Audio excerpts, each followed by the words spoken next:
Two conspiracy-obsessed young men kidnap the head of a major pharmaceutical company in an attempt to stop the end of the world. They are convinced that she is an agent working for extraterrestrial invaders planning to enslave all of humanity. This is Reteller, and a retelling of the film Bugonia. The story begins at an apiary, where beekeeper Teddy and his autistic cousin Don discuss a conspiracy theory about why the global bee population is steadily dying out. Teddy is certain that this is the work of powerful mega-corporations secretly controlled by real aliens. Determined to fight back, he keeps his body in shape, practices yoga and fitness, and prepares Don for the coming battle. Teddy is convinced that during the upcoming lunar eclipse, the aliens, whom he calls Andromedans, will use the natural phenomenon as cover to land their mothership on Earth. According to him, their covert agents already walk among humans, preparing the ground for a full-scale invasion. Meanwhile, Michelle, the CEO of a large pharmaceutical company, follows her own strict routine aimed at securing a long, productive, and youthful life. Early every morning, she goes through a series of beauty and wellness procedures designed to preserve fading youth. To stay in shape, Michelle practices martial arts while her specially hired trainer carefully lets her win. While Michelle heads to her company's manufacturing facility, Teddy and Don go shopping, gathering everything they need for their mission to save the world from alien invaders. That evening, Teddy insists that absolute concentration is necessary for the success of their operation. He urges Don to undergo chemical castration so that sexual urges won't drain his strength. Teddy himself has already done it long ago. Don hesitates out of politeness, but eventually agrees to the injection that causes irreversible changes to the body. As a successful businesswoman, Michelle records promotional videos praising her company as a beacon of progress, inclusivity, and tolerance. Off-camera, however, she is extremely condescending toward her staff. After work, she drives home, unaware that two masked kidnappers, Teddy and Don, are waiting for her in the bushes. As she approaches her house, the brothers ambush her. Michelle manages to fight back thanks to her physical training and tries to flee into the house, but Teddy chases her down, forcing her into a struggle in the bushes. She breaks free and sprints across the lawn, but soon notices a syringe sticking out of her leg and collapses unconscious. The kidnappers shove her limp body into the car, adding vehicle theft to their list of crimes. Once behind the wheel, Teddy orders Don to shave the victim's head. According to him, Andromedans communicate with their mothership and each other through their hair. That night, the brothers burn the cut hair, their masks, and all other evidence in a bonfire. They tie Michelle's hands and feet and lock her in Teddy's basement, where they apply antihistamine cream to her face, another supposed method to block alien communication. Teddy also explains to Don how to identify aliens by their distinctive features: thin ankles and fingers, unusual ears, and facial structure. Before Michelle wakes, the brothers dress up in suits, wanting to appear as dignified as possible to show proper respect. When she finally regains consciousness, Teddy introduces himself as the leader of the resistance against an alien invasion. He explains his theory that she belongs to a hostile extraterrestrial species. Michelle rejects the accusation, insisting she's a high-profile executive who will be missed and quickly found. To avoid escalating the situation, she proposes that they negotiate and end this ordeal peacefully. Her words only make them laugh. Teddy doesn't believe a single thing she says. He insists that their captive must arrange an audience with the Andromedan Emperor aboard his ship so they can negotiate a compromise, one in which humanity is not enslaved. The kidnappers hand Michelle a recorder so she can tape a message to her kin and leave her alone. Watching her through a surveillance camera, the brothers eat dinner. Teddy explains that the aliens are poisoning bees with pesticides and that this is only the beginning. That night, he dreams surreal flashbacks of his sick mother. In the morning, Teddy rides his bike to work. On the way, he is stopped by a police officer, Casey, an old acquaintance who used to babysit him years ago. Casey invites him over for a visit, but Teddy politely declines, not wanting to continue the conversation. During his lunch break at the warehouse, Teddy sees a news report on TV about the disappearance of the pharmaceutical company's CEO. That evening, after returning home and checking the apiary, he goes down to the basement to speak with Michelle. Although she has recorded the request for a meeting with the Emperor exactly as instructed, Teddy is still displeased.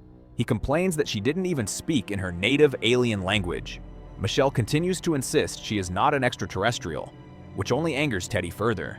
He raises a chair over her in a threatening gesture, smashes it, and frightens Don. When Michelle calls him a sick man, Teddy hits her. Later, Teddy again shows Don a video about the Andromedans, how they arrived from another star system in their ornate spacecraft. Meanwhile, Michelle tries to escape by testing the strength of the chain and the anchors in the wall. When the kidnappers return to the basement with new ideas and a shotgun, they propose a different approach.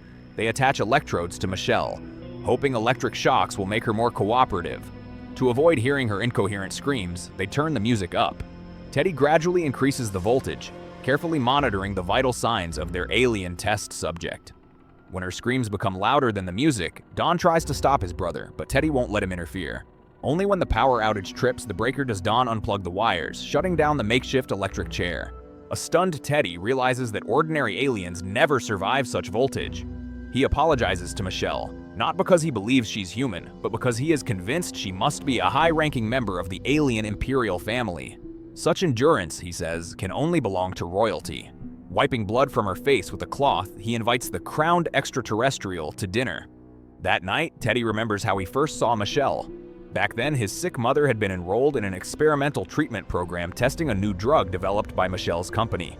During the day, while Teddy is at work, the captive is allowed to bathe under Dawn's supervision as she prepares for dinner.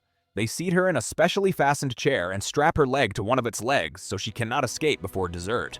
The artificially polite dinner conversation soon shifts to bees, Teddy's favorite yet painfully sensitive topic. Knowing his views about the real causes, Michelle says that in truth, no one fully understands what's happening. Queen bees simply abandon their hives, dooming colonies to collapse. According to her, conspiracy theorists like Teddy desperately want a simple explanation, a villain to blame, like a corporate plot. But the reality is far more complicated. When Teddy once again accuses her of killing bees and calls her an alien, Michelle suddenly remembers where she saw him before, when his mother was enrolled in the experimental drug trial. After that treatment, the woman's condition worsened and she fell into a coma. Michelle explains that such outcomes sometimes occur during experimental therapies, which slowly pushes Teddy over the edge. On top of that, she offers to help the kidnappers, comparing them to mentally ill patients. Eventually, Teddy snaps. He lunges across the table and attacks her. He strangles Michelle, and she responds by stabbing a fork into his arm. Breaking free from the overturned chair, she tries to run, but Teddy catches up. Showing surprising agility, Michelle gains the upper hand and begins choking Teddy. Only a calming blow from Dawn's shotgun butt to her face stops her. At that moment, a police car pulls up to the house. Officer Casey looks around before spotting his old friend Teddy through the window. The cop asks to come inside, explaining that he's searching the area for the missing CEO, Michelle. Her car was caught on a nearby surveillance camera. Teddy discreetly turns off the security monitor showing the unconscious captive in the basement, guarded by Dawn. He tells Casey he hasn't seen either the car or the missing woman. Out of social obligation, Teddy offers his guests something to drink, awkwardly managing with only one hand, the other still injured from the fork attack. Trying to divert the officer's attention, Teddy leads him outside to show him the apiary.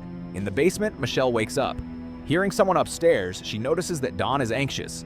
Remembering how Teddy controlled and dominated his brother, she speaks to Dawn, trying to convince him that what Teddy does is wrong and that Dawn can save her, become a true hero. But Dawn truly believes she is an alien and begs her to take him with her to the spaceship.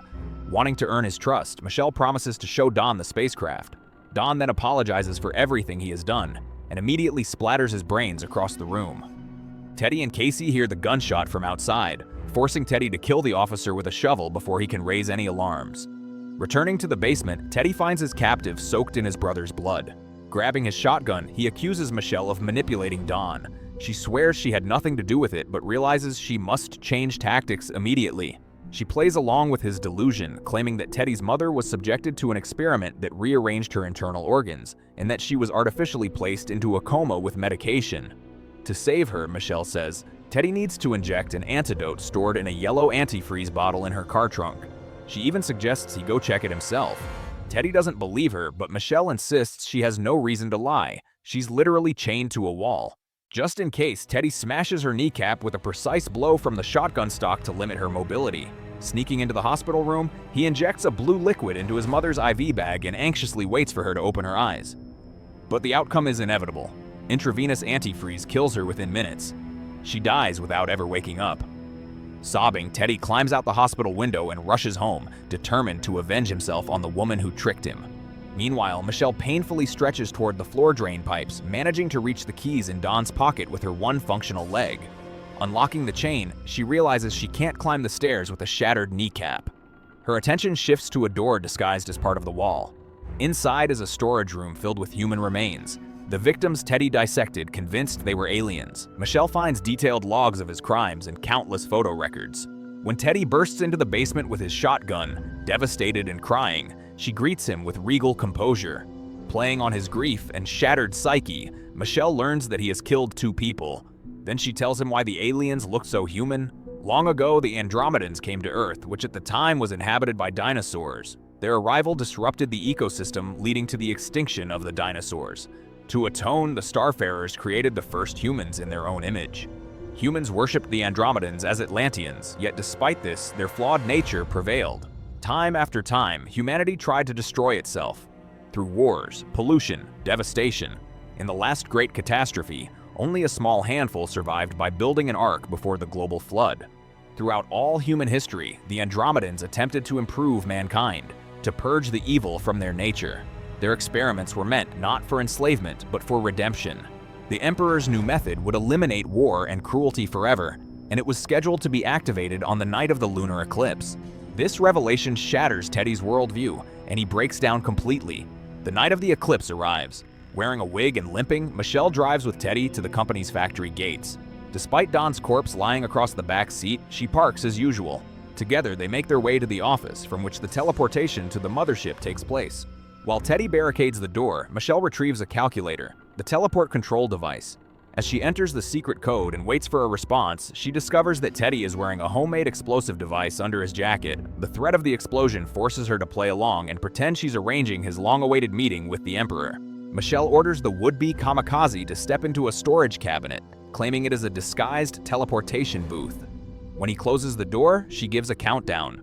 A massive blast follows. Michelle regains consciousness in an ambulance. Emergency crews are working at the factory where the explosion occurred.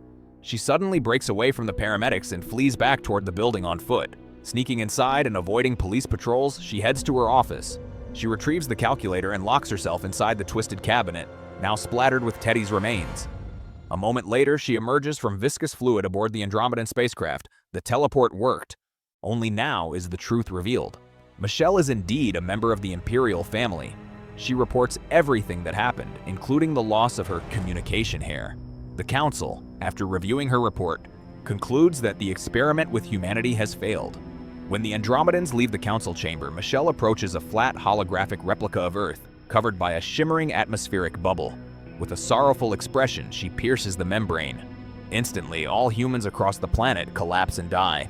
On beaches, in schools, in museums, on roads, everywhere. Only the unmonitored animals survive. Dogs, cats, and even bees. This is where the film ends.